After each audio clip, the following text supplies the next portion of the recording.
ನಾವು ಕೊಟ್ಟರೆ ಆ ಭಾಗ ಅನುಕೂಲ ಆಗ್ತದೆ.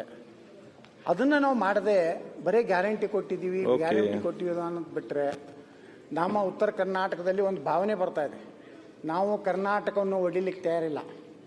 ಆದರೆ ನಿಮ್ಮ ಬಜೆಟ್ಟು, ನಿಮ್ಮ ನಡವಳಿಕೆ ನೋಡಿದ್ರೆ ಹೋಲಪ್ಪ ನಾವು ಇವರು ನಮ್ದು ಉತ್ತರ ಕರ್ನಾಟಕ ಯಾಕೆ ಪ್ರತ್ಯೇಕ ಮಾಡ್ಕೋಬಾರ್ದು ಅನ್ನೋ ಒಂದು ಕೆಟ್ಟ ವಿಚಾರ ಇವತ್ತು ಜನರಲ್ಲಿ ಬರೋಲಿಕ್ಕೆ ಕಾರಣ ಆಗ್ತಾ ಇದೆ. ಇದು ಕಳಕಳಿಯಿಂದ ಹೇಳ್ತಾ ಇದ್ದೀನಿ. ನಾನಂತರೂ ಎಂದೂ ಕರ್ನಾಟಕದಲ್ಲಿ ಮತ್ತೊಂದು ರಾಜ್ಯದ ಬಗ್ಗೆ ಕಲ್ಪನೆ ಇರಲಾರ್ದು ನಾವಾಗಲಿ ನಮ್ಮ ಪಕ್ಷ ಆಗಲಿ. ಆದರೆ ಜನರ ಭಾವನೆ ಜೊತೆಗೆ ಚೆಲ್ಲಾಟ ಆಡಬಾರ್ದು. ಏನಾಯಿತು ಆಂಧ್ರದಲ್ಲಿ, ತೆಲಂಗಾಣ, ಇವತ್ತು ಆಂಧ್ರ ಪ್ರದೇಶ ಆಯ್ತು, ಮುಂದಕ್ಕೆ ಹೋಗು. ಎಷ್ಟು ರಾಜ್ಯಗಳನ್ನು ನಮ್ಮ ಸರ್ಕಾರ ಇದ್ದಾಗನೇ, ಕೇಂದ್ರದಲ್ಲಿ ನಮ್ಮ ಸರ್ಕಾರ ಇದ್ದಾಗನೇ ಅನೇಕ ರಾಜ್ಯಗಳು ಅದು. ಅದಕ್ಕೆ ಅಧ್ಯಕ್ಷರೇ ಇವತ್ತು ಹೆಚ್ಚು ಇವತ್ತು ಈ ಒಂದು ಏನು ಉತ್ತರ ಕರ್ನಾಟಕದ ವಿಚಾರವನ್ನು ವ್ಯಕ್ತಪಡಿಸಿ ಇವತ್ತು ನಮ್ಮ ಪರಿಶಿಷ್ಟ ಜಾತಿ ಪರಿಶಿಷ್ಟ ಪಂಗಡ ಈ ಒಂದು ಬಗ್ಗೆ ಬಹಳಷ್ಟು ನಮ್ಮ ಮುಖ್ಯಮಂತ್ರಿಗಳು ಅಹಿಂದ ಬುದ್ಧ ಬಸವ ಅಂಬೇಡ್ಕರ್ ಅಂತ ಹೇಳ್ತಾರೆ. ಅಲ್ಲಿ ಬುದ್ಧನೂ ಕೊಟ್ಟಿಲ್ಲ, ಬಸವಣ್ಣಗಂತೂ ಕೊಡೋದಿಲ್ಲ ಬಿಡ್ರೆ, ಬರೀ ಒಂದು ಫೋಟೋ ಹಾಕ್ಯಾರ ನೋಡ್ರಿ ಸರ್ಕಾರಿ ಕಚೇರಿಯಾಗ, ಸಾಂಸ್ಕೃತಿಕ ರಾಯಭಾರಿ. ಆದ ಬಸವಣ್ಣವ್ರ ಫಾಲೋವರ್ಗಳಿಗೆ ಈ ಸರ್ಕಾರದಲ್ಲಿ ಯಾವುದೇ ನ್ಯಾಯ ಸಿಕ್ಕಿಲ್ಲ. ಅಂಬೇಡ್ಕರ್ ಅವರ ವಿಚಾರಗಳನ್ನು ಯಾವ ಸಮುದಾಯಕ್ಕೆ ಇವತ್ತು 4 ಲಕ್ಷ ಕೋಟಿ ರೂಪಾಯಿದಲ್ಲಿ ನಮ್ಮ ವಿರೋಧ ಪಕ್ಷ ನಾಯಕರು ಹೇಳಿದ್ರು, ಸುಮಾರು 78,000 ಕೋಟಿ ರೂಪಾಯಿ ನೀವು ಇಡಬೇಕಾಗಿತ್ತು. ಇವತ್ತು ನೀವು ಕೇಂದ್ರದ ವಿರುದ್ಧ 98,000 ಕೋಟಿ ರೂಪಾಯಿ ಕೇಂದ್ರದ ವಿರುದ್ಧ ನೀವು ಏನು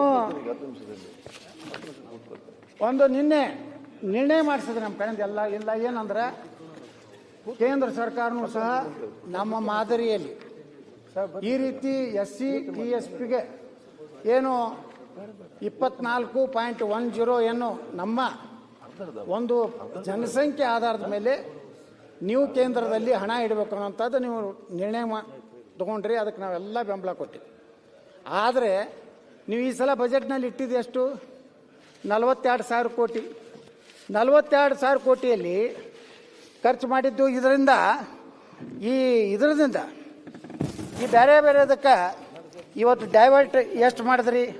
ಇವತ್ತು ಹೋದ ವರ್ಷ ಈ ರೀತಿ ಕೇವಲ ಇವತ್ತು ಇಲ್ಲಿ ಅಹಿಂದ ಉಳ್ದಲ್ಲ, ಹಿಂದೆ ಕಲಾಸ ಮಾಡಿರಿ, ಬರೀ ಅಟ್ಟೆ ಉಳ್ದದ, ಅದಾಗ ಅದು ಅಟ್ಟೆ ಮತ್ತೊಂದು ಉಳ್ದದ. ಮತ್ತಾವಕ್ಕೂ ಈ ಸರ್ಕಾರದಲ್ಲಿ ದಲಿತ ನಿಗಮಗಳಿಗೆ ಅಧ್ಯಕ್ಷರೇ ಟಾರ್ಗೆಟ್ಟು ಆ ನಿಗಮ ಮಂಡಳಿಗಳಿಗೆ ಅದರ ಶೇಕಡಾವಾರು ಎಲ್ಲ ಡಿಟೇಲ್ ಹೋಗುವುದಿಲ್ಲ.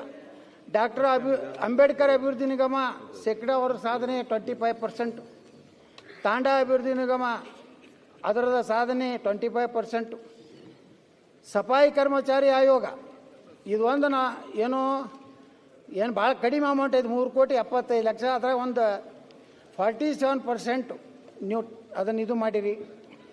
ಒಂದು ಬುಡಕಟ್ಟು ಇದ್ರದ್ದು ಒಂದು 61% ಆಗಿದೆ. ಬೋವಿ ಅಭಿವೃದ್ಧಿ ನಿಗಮ 25%, ಆದಿಜಾಂಬವ 25%. ಈ ರೀತಿ ಕರ್ನಾಟಕದ SCP TSP ಸುಮಾರು 14,730 ಕೋಟಿ ರೂಪಾಯಿ ಹೋದ ಸಲ ನೀವು ಇದಕ್ಕೆ ಹಾಕೊಂಡಿದ್ರಿ. ಅದಕ್ಕೆ ಗ್ಯಾರಂಟಿ ಒಳಗೆ. ಮತ್ತು ಅಧ್ಯಕ್ಷರೇ ಈ ಸಲ ಈ ಒಂದು ಬಜೆಟ್ನಲ್ಲಿ ಈ ಎಲ್ಲ ಯೋಜನೆಗಳಿಗೆ ಇವತ್ತು ಇರುವಂಥ ಅದರಲ್ಲಿ ಸಹ ಸುಮಾರು 54,000 ಕೋಟಿ ರೂಪಾಯಿ ಇವತ್ತು ನೀವು ಮತ್ತು ಗ್ಯಾರಂಟಿ ಯೋಜನೆ 51,034 ಕೋಟಿ ಇವತ್ತು ಗ್ಯಾರಂಟಿಗಳಿಗೆ ಹಾಕ್ಕೊಂಡಿದ್ದಾರೆ. ಈ ಗ್ಯಾರಂಟಿಗೆ SCP TSP ಅಭಿವೃದ್ಧಿಗೆ ಏನು ಸಂಬಂಧ ಇದೆ ಅಧ್ಯಕ್ಷರು? ಗ್ಯಾರಂಟಿ ಯೋಜನೆಯಲ್ಲಿ ಎಲ್ಲ ಸಮುದಾಯಕ್ಕೆ ಕೊಡ್ತಾ ಇದ್ದೀರಿ.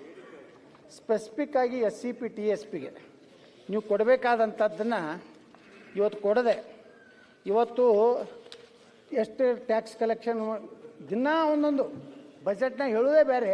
ಇವತ್ತೇ ನೋಡಿ ಏನೋ ಮತ್ತೆ ಎಲೆಕ್ಟ್ರಿಸಿಟಿದು 33 ಪೈಸೆನೋ ಹೈಕ್ 36 ಪೈಸೆ ಇವತ್ತು ಹೈಕ್ ಮಾಡ್ತಾ ಇದ್ದಾರೆ.